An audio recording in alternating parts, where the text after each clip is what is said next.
Hello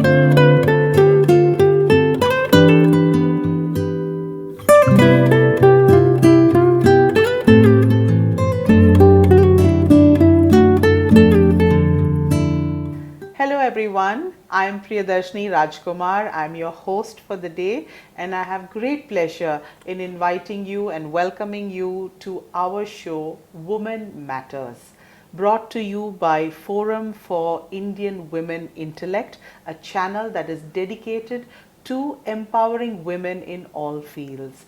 So today's exciting topic is, are women safe in the workplace? I have with me Dr. P. Shivagami, IAS.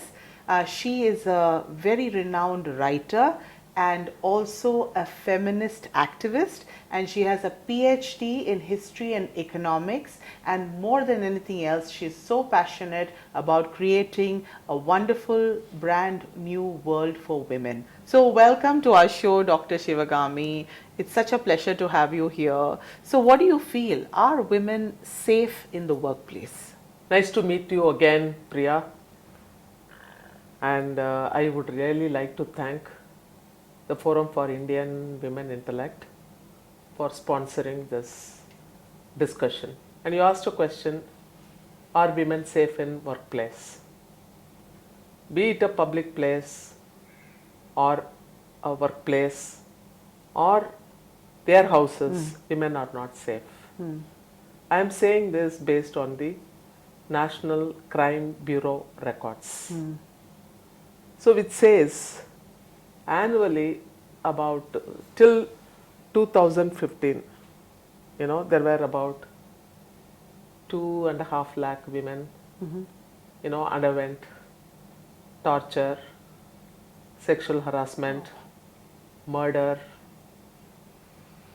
and different kinds of violence. But 2017, the record has really broken, and now 300,000 over people, wow.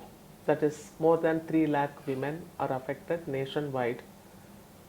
And the crimes are abduction, torture, domestic violence, sexual harassment in workspace, so different kinds, murder and physical assault, etc.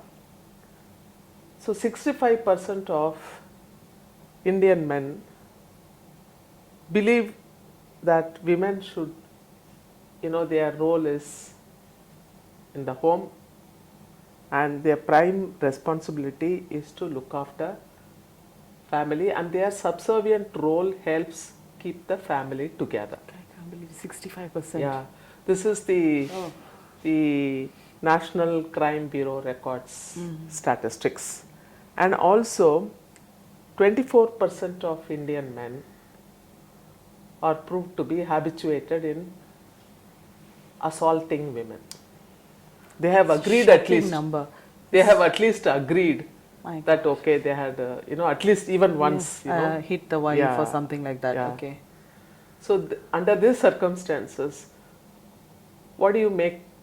What make people think that women are safe in this country? Yeah. Let me tell you, see, as a woman, we don't have access to, even if you have access to public places, we can't be the same as men, how they make use of the space. For example, it's a street. Either you are waiting for a bus, without purpose, women don't loiter around the streets. But look at men. They don't have any purpose. They just enjoy watching people. Yeah, some men do that, yes. Yeah. No, watching people, even we like to do that. Yeah. But we don't do that because for the fear of, standing in one place, watching. So others started watching you. Why is this woman alone standing here? What is she up to? So they become busybodies. They want to know more about the woman who is loitering in the street. Yeah, it's also a cultural thing, I think, maybe in our country. Yeah. So look at the park. So park is a place people use it for different purposes. Some people just go sit and chat. Some people do yoga, take their mats, yoga, physical exercises, walking, enjoying the flower, and all that. So you try lying on the grassy meadow, looking at the stars in the evening in a park. Is it possible? Even if you try to do that, once I tried. And Where in Delhi, Nehru Park. okay. Because many people were, around, and it was a busy place, and some people were doing exercise. I finished my yoga, and after that, I wanted to do some meditation. So for like 10, 15 Shavasana, minutes. you were like Yeah. lying. Okay. Uh-huh. So 10-15 minutes. So something, I felt that somebody is watching. So I opened my eyes. There were 2-3 men around me. I said, we wanted to know what's wrong with you. So I said, nothing is wrong. Then I got up and I came. So what I'm saying is, without any kind of a inhibition in our mind, with absolute freedom, we are not able to enjoy the Public spaces. places. So the culture is ingrained, deep rooted in our culture, tradition, habits, thinking, mental makeup, whatever you call it. So it is very, at this point of time, it looks very difficult. But we can still, do away with this over a period of time, provided there are certain precautions as well as there are certain measures on the sides of both the society and women particularly, and to an extent government also can intervene. Okay. I understand that women are still seen as objects by men, and they are not seen as equals. But there are now stringent laws that support women in the workplace, to prevent crimes. But why are these crimes still happening? You are right. There are stringent laws. There is an act called Prevention of Sexual Harassment in Workplaces Act, and there is an act called the Prevention of Sexual Offences Against Children Act, and several other acts are there to empower women. But in spite of that, this is happening. It is because, see, if you look at the setup which is implementing these acts, mainly through the police. In places like Tamil Nadu, we have all women police stations also. So maybe some other states also it is present. But you look at the statistics. In Tamil Nadu, for past 10 years, that is 1 to 10 years, 700 cases are still pending at the police stations for want of enquiry, completion of enquiry. Oh my gosh. So see, first of all, it is very difficult for women to go to the police station and lodge a complaint because society considers, the value system doesn't allow her, to freely use this facility. So though it is meant for her, even if it is located next door, going to a police station becomes too difficult a job for women. But in spite of that, even all women police stations, but a woman files a complaint, unless until it is looked into and the FIR is prepared and it is moved to the court for speedy justice, how do you expect women to report these offences to the police station? So most of them, not reported. Even the reported ones are not paid adequate attention. So we have, apart from acts, we have Central Women Commission, National Women Commission it's called. By an act it is, the chairperson of this National Women Commission has the powers of, cabinet minister. Oh my, okay. Yeah, she can summon police for a enquiry. And I was part of one such public hearing where Purnima Advani, the then Women Commission chairperson, she visited Tamil Nadu. So there are bodies. In state government also there is a State Women Commission. So this multi-layer system was, kind of a design to protect women right from, from the grassroots. But what happens is at the police station itself, they are blocked. So that is one reason. Secondly, because people who have been the victims, I have also number of people coming to me saying that they lodged a complaint in all women police stations, and the minute she entered, she was asked to sit for about an hour also. She was not given immediate hearing, and after that she was asked to buy the stationery for the police station and also buy the lunch for the police staff, etc. So this may be one or two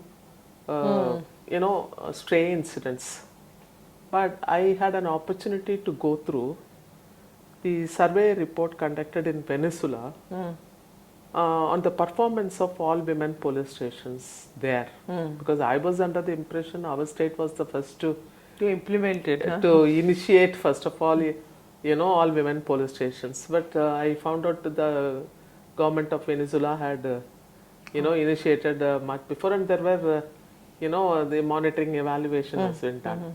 So in that report they said the women police officers behave the same way as men in treating the complainants. So it's high time that we need to do a review of whether the purpose of establishing all women police stations has been meted out, and what are the drawbacks, how to improve, how to kind of initiate speedy kind of an inquiry as far as women cases are concerned. So this is one. And the rate of acquittal after reaching the court, the rate of acquittal also is high. So the victims are, after prolonged fight, so they are not able to get justice. So that is another reason. And the most vulnerable sections, so we'll have to look at the most vulnerable sections in our society who are subjected to this violence. Okay, now we are, I think, going away from the main subject of sexual harassment in workspace. So now our topic is that, so we will, because with the general background and general performance and the increase in crime rate against women and like 3 lakh in a year, so we just now, we can start discussing about why that happens in office. Because office, it may be a place where educated men and women are working, and they have been educated to treat women equally, or they have their orientation towards women has been already given to them or not, I do not know, because when I was trained, that was not part of our curriculum. So we need to kind of, every office should declare zero tolerance against sexual harassment. I would like to recall the pledge people take every year, January 30th, against untouchability. So therefore, I don't think it's strange. So they can sign the document. And also, there is a confidential record that is maintained against each of the officer and employee concerned. Only the level varies, because top level officers, sometimes it's maintained by CM because he or she writes the confidential records. But lower level, the superior officers write. So one item should be in the confidential record that he did not misbehave with women so far, and no incidents reported.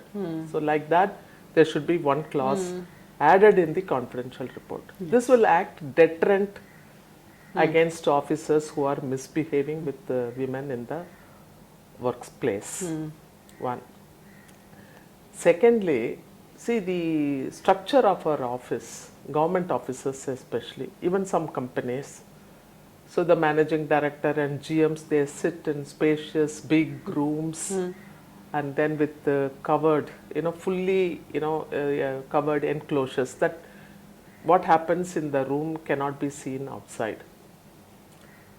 So probably I think we'll make it transparent, these doors, so people, because The cabin having a glass glass cabin door, or something. glass door, Yeah. but it should not be a disturbance. But the movements in the office can be watched by others outside. Providing a glass door in the office will be a safeguard for women, and Yeah. it will protect women. Another step I would like to suggest in the office space, so include more women, so that the majority, the presence of a majority will be always a threat to the, the partners For in the anyone who office has such an idea. idea. So, Yeah. Because a woman is alone and and vulnerable, and then always placed at the lower category, and the higher level are men, so they can dictate terms. They could take advantage. Advantage. So and also see, it is not only kind of because man and woman, they get attracted to each other on different aspects. For example, the superior officer performs well, and he is knowledgeable, and then he has the power. So all put together will attract, women naturally, because they are not in that position. So they will appreciate his, congratulate on his success and promotion. That will be misconstrued by the officers concerned, So okay, she likes me and she came to wish me and all that. He will make a next step. The office procedure should be framed in such a way that everything is practically put down in writing. So what when an officer performs well, and who has to appreciate? Because individually going and appreciating, it should not be the practice. It should be commonly in a meeting. There should be every month there should be a meeting where the performance is recognized, and congratulations or whatever, they're giving a shawl or bouquet or whatever it is. So you give a credit to the person concerned. That should be done in a public space, in a meeting, so that everyone will have an opportunity to speak. So you can ask whoever wants to wish the officer, so they can talk. So eulogizing somebody unnecessarily also has to be taken into account. So this privately acknowledging the merit should not be a standard practice. I'm saying all this, in detail, because in what ways, people can misunderstand each other. And also, any procedure, if it is deviated, so immediately it should be put to records. So what happens is, when women, they have the feeling that she's being watched, or that the officer has a tendency to misbehave, so she allows it for a period of time, because unless actually it happens, Unless it's the actual attempt. is made, one. Secondly, only when she is, after that, see, the officer tries to misbehave and she protests. So then it becomes an issue, and she tries to narrate this, years before that, how he had misbehaved. And then the question comes, why she did not report it earlier? The So- Me Too movement is mostly like that right now. like that, So, but because why people don't report it immediately? Because they will come into the adverse, book of records by the officers concerned, or they will be ostracized, or the work environment will be jeopardized. So all that they, take into consideration while filing a complaint against an officer or a colleague or whatsoever.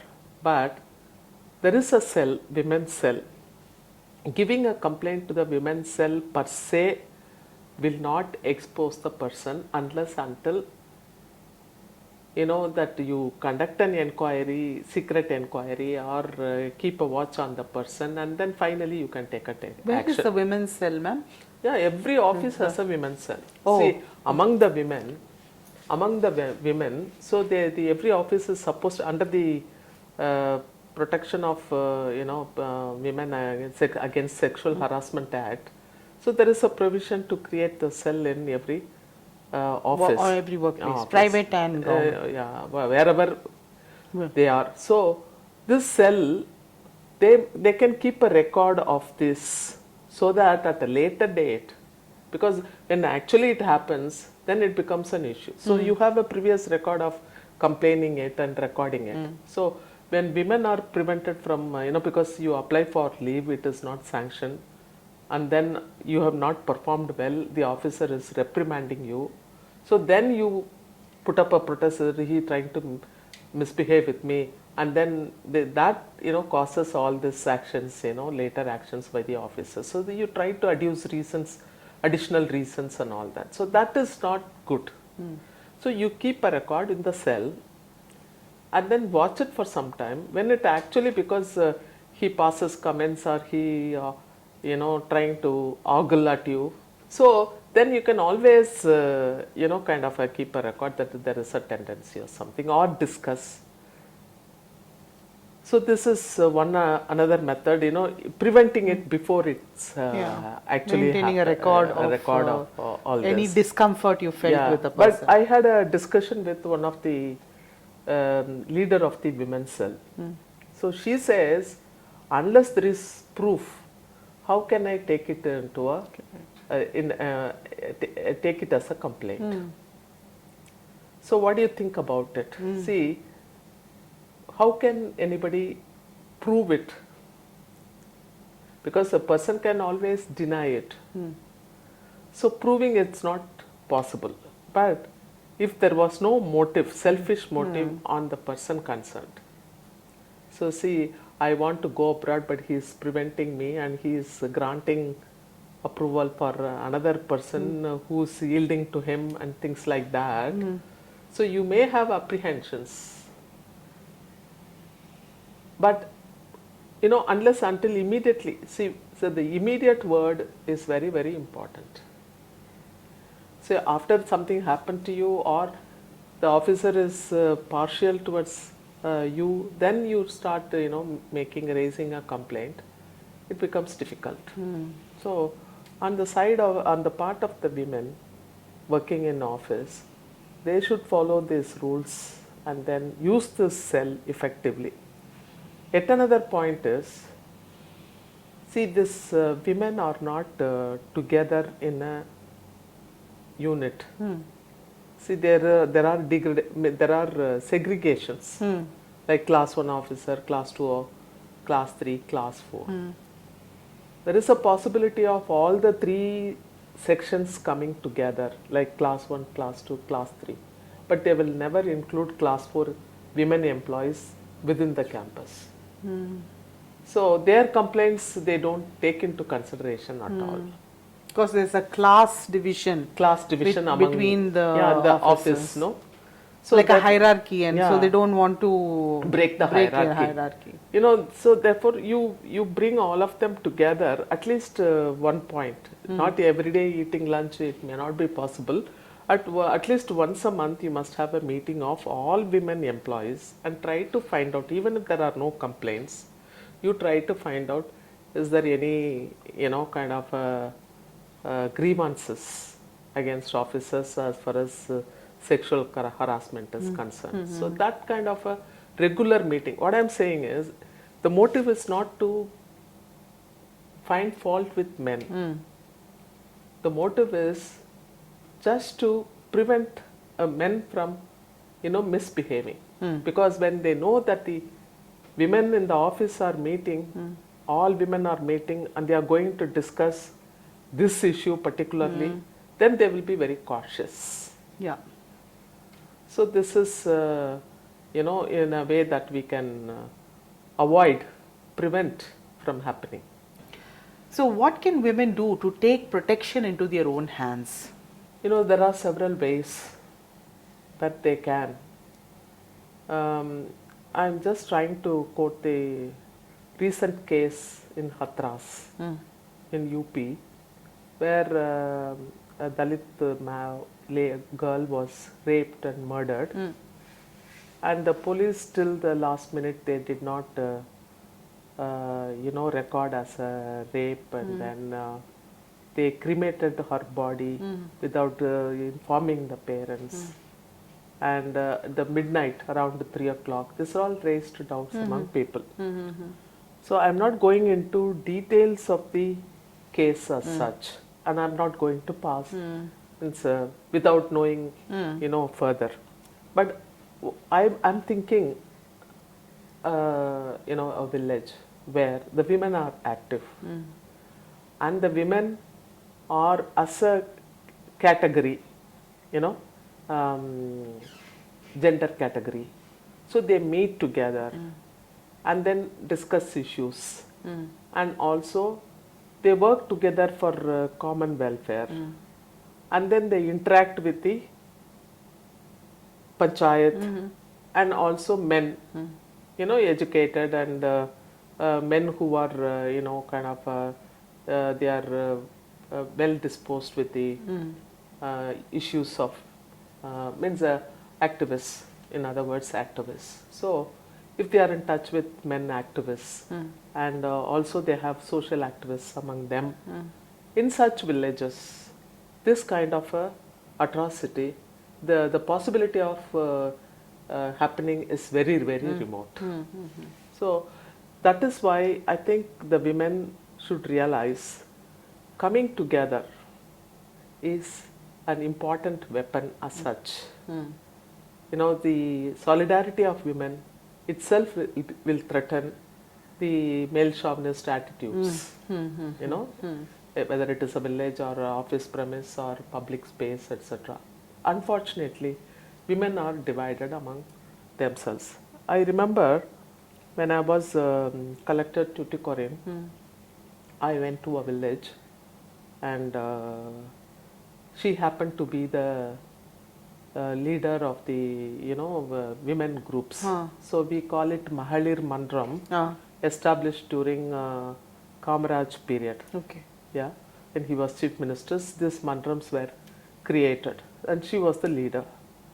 And then I was discussing with her how to improve the activities of Mahalir Mandram, and she complained that the Dalit women are not joining hands with us. And I suggested, said, where does the meeting take place? I said, in our house. So for a change, why don't you meet in a common place like a school or noon meal center, or the Dalit village itself, so that you can enlist their participation more. So I was astonished by her reply. Inviting them to our home itself is questionable, because our male members don't agree with it. Since I am a leader and I have to perform my duty, so they are allowed inside. Means that is they're coming to their space. Their space. So they're still following the casteism. Caste system. And see, if we go to their village and all these rowdy elements in the village, see, look at the perception of Dalit village among men, and also leader of the women groups. He said, they will whistle and then they pass comments, and then we wouldn't like to go. So that was and also I witnessed that the power is in the hands of very few in the village. And then naturally people, it is something they are not able to benefit out of that Mahalir Mandram. Why would they like to go there? So this lack of cooperation between caste Hindu and Dalit women, the segregation of villages, Dalit village and main village, mainstream, so it prevents people to discuss issues relating to women, common issues relating to women. So they may discuss their specific issues, like kind of if about employment, about going on tour on panchayat expenditure. There is a provision that the panchayat allows some local tour of temples and all that through their funds. So like that they get involved. But when it comes to kind of real issues, ground issues, where women are raped and murdered, and then this unity is missing. So therefore, women's solidarity is the best answer against violence against women. Yes. Ma'am, you were collector in the 1990s in Tamil Nadu, and 30 years have passed since that time. So how does the current situation compare to those times? Actually, 2011 we had this Dharmapuri incident, no? Atrocities against the 200 houses have been attacked by the caste Hindus just because Ilavarasan, Dalit young chap, eloped with a one-year girl. So and then there is a Gokul Raj incident, and we have yet another incident in Coimbatore. So honor killings. See, there is one of the political leaders. He went on a campaign to collect all the caste Hindus against the Dalit forces. Oh. I don't want to name who's the politician. You may be all knowing. He wanted to, like a body of caste Hindus specifically against Dalits. So this caste animosity is persisting. I'm not saying it's on the increase. It's persisting. It is because we have not problematized untouchability. Because untouchability is an offense. It's an offense as per the constitution. Correct. But caste system is not an offense. But what is caste system? Caste system is again a form of an untouchability because every caste shuts itself by practicing endogamy. That is, my caste, I will get married to only people belonging to my caste. Yes, whoever. you're right, yeah. So we will not have anything to do with the rest. So it's a kind of a closing our doors, it's an enclosure. Each caste is an it's like you are within that and you can't come out of that. Out of that. It's a kind of an untouchability. Yeah. So when you cross this, you call this as a social norm, whereas untouchability is an offense. So we have to really theorize what is untouchability, what is an endogamy practice, how it is different from untouchability, is it not a form of an untouchability? So all that need to be discussed. And then, because it lies deep in our, religious and also cultural practices. Cultural practices. So therefore, this, because of those reasons, this honor, it's in the expressions. We are just discussing about the expressions of caste system.